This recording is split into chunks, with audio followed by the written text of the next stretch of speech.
Hey, 8th grade. Hello, 8th grade. I hope everyone's okay. I mean it when I say that. Hope you guys are hanging in there and that you're happy and healthy. So, 8th grade, we're going to continue with our stylized letters and characters, okay? Stylized letters and characters. Now, guys, remember what I've said so many times before.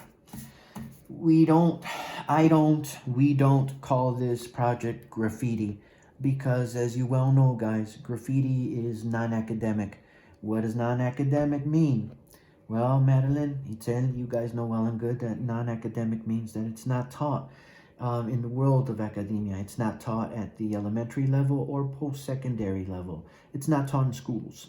So, and that said, it's looked down upon. As we've talked about the connotation, the connection that is attributed or applied to the word street. For example, if I were to say street art, it typically has a negative connotation. Street food, it's like, oh yeah, that's good, but it's not real food. After all, it's called street food.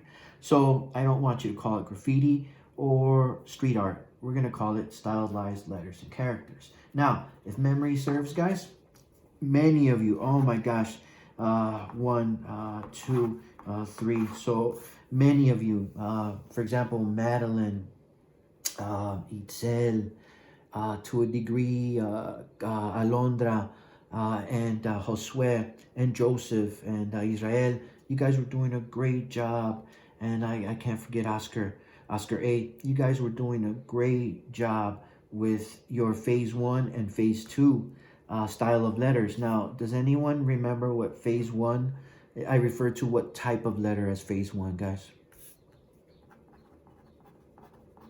The bubble letter. That's right, guys.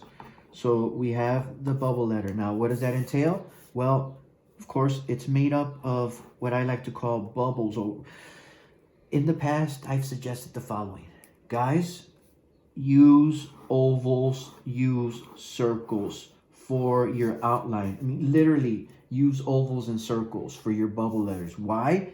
Because they will give you a better understanding of how you should produce your letters. Okay, as you can see, here I have my S, and let me go on ahead and use this second oval. And of course, you guys will figure out what I'm spelling in just a matter of seconds, guys, okay? So again, what am I doing, guys? Well, number one, I'm using as much of the oval as possible. I'm using as much of the oval as possible. Now, why? Because it's going to work to my favor, in my favor, I should say, guys. It's going to work in my favor in that I'm using the outline, the actual outline of the oval to produce the letter, to make that letter, okay, guys? And I went with lowercase, so I'll finish up with lowercase over here, guys, okay? So as you guys can see, I spelled Sawyer. So let's go back to our S, okay? And I'll focus on one letter at a time for each phase or style. So here we have our S, and I hope you guys approve. And if you don't, it's okay. I know that you guys will produce something much nicer than my drawing. So I'm just gonna go on ahead and outline it, okay? Just darken the outside boundary or the outside of the letter, guys, okay? And then what happens within the letter? Are we done? No, guys, don't forget.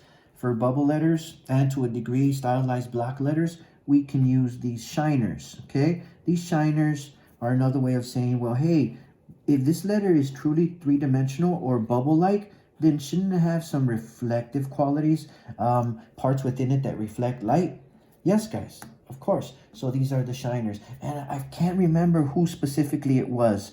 I really can't. One of you guys asked me. You guys asked me such a great question. I believe it may have been Josue Manzo. I believe it may have been him that asked me, Mr. Ruiz, where do I place the shiners?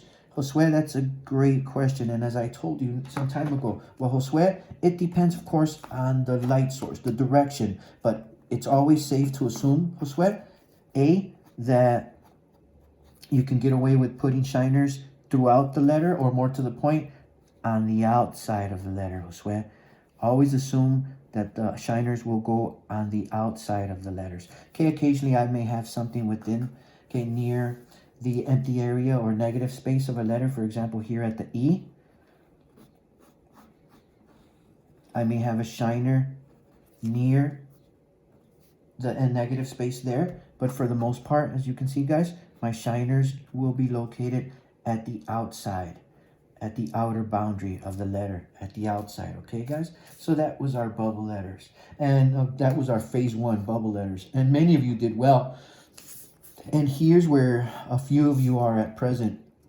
So now you're at stylized letters, phase 2, which is stylized block letters with three-dimensional aspect. And what does that mean, guys? Well, number one, guys, you know that what you have to do is create something that looks like block letters. And I suggest the following, guys. I say, hey, guys, just use uppercase letters for now, okay? Structured, okay? Some organization, okay? We need, excuse me, because I apologize for my mistake.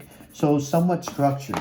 That means they're uppercase and they're neat, okay? Consistency, okay? Structured. For the most part, they're neat, okay?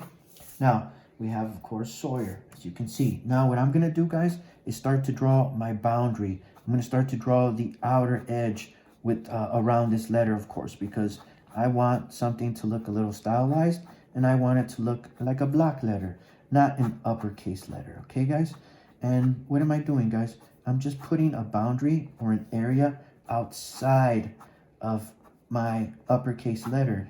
And as you can see, guys, I'm a little playful with my letters, or more to the point, I want you to have fun with this. And your letters should be playful. And what does that mean? It means that your letters are at an angle and that they're stylized, okay? Not so serious. Not so serious, okay?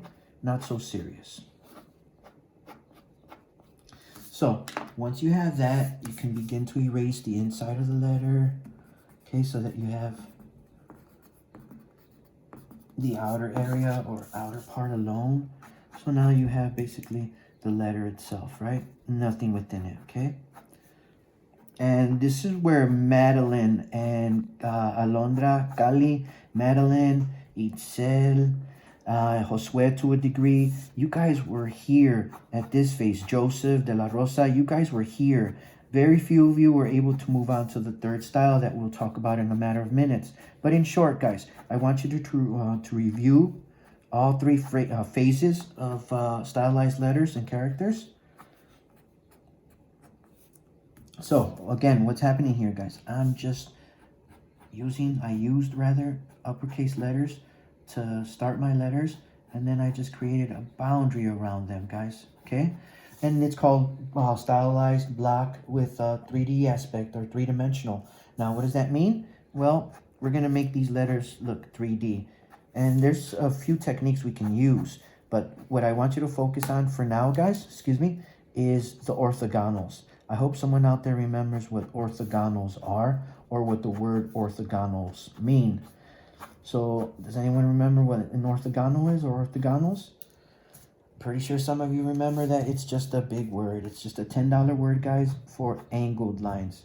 Now, I want you to choose an angle. So you have to be consistent now. As you can see, I went lower left. So what does that now mean, guys? Well, it means that now my orthogonals or angles, guys, have to be at the lower left. They now have to be there. They now have to be all at the lower left because that's where I started. And I want to be consistent. I don't want to just start something and then make a mistake by, for instance, going upper right. It's like, whoa, what's that? Like, you can't do that, or you shouldn't do it, rather, because it's not consistent. We're going lower left, and your letters have to be consistent, guys, okay? That's what I mean. And then we just block them up, or should I say create parallel lines. Now, what do you mean parallel lines, Mr. Rose? Well, I want you to take note of the fact that this next line is parallel to this part of the letter. This next line, guys, is parallel to this part of the A. This next line, guys, will be parallel to this part of the A. And so forth, guys. So that's how we end up with something that is called stylized letters, block letters with a 3D aspect. So basically, three-dimensional stylized letters, guys. And don't let this loop or curvilinear or curved line fool you. Okay, you just basically have to mimic or reproduce that curve. And there it is, guys. There's our Sawyer stylized block in 3D. And for this one, guys, you can also create a shiner, but how can I put it? These shiners should be a little more rectangular in nature as opposed to bubble-like.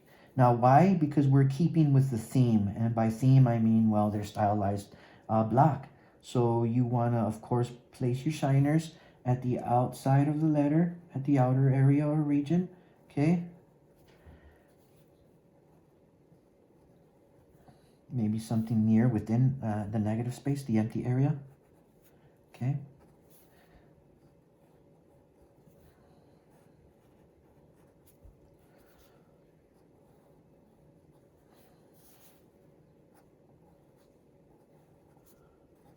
So there, guys, there we have our stylized, we have our bubble, phase one, our stylized block with the three-dimensional aspect / orthogonals. Just these angled line, guys, okay? And don't be fooled, okay? Don't be fooled. Don't say to yourself, I can't do it, it's too hard. You guys were doing a great job. And again, I start with an uppercase letter, structured, and then I go a little playful. That means my angles, I have angles rather. It's not going to be so structured. So what's the word I'm looking for? Vertical or horizontal, but rather a little on the diagonal side. Okay, a little on the angled side, I should say, because I want my letters to be playful. And angles or angled letters and angles, they within art or art pieces, in particular letters, they usually what's the word I'm looking for? They usually communicate a playfulness to the piece, like with pop art, the letters within pop art. So it's like a playfulness to it. Okay, not so structured. You want it to look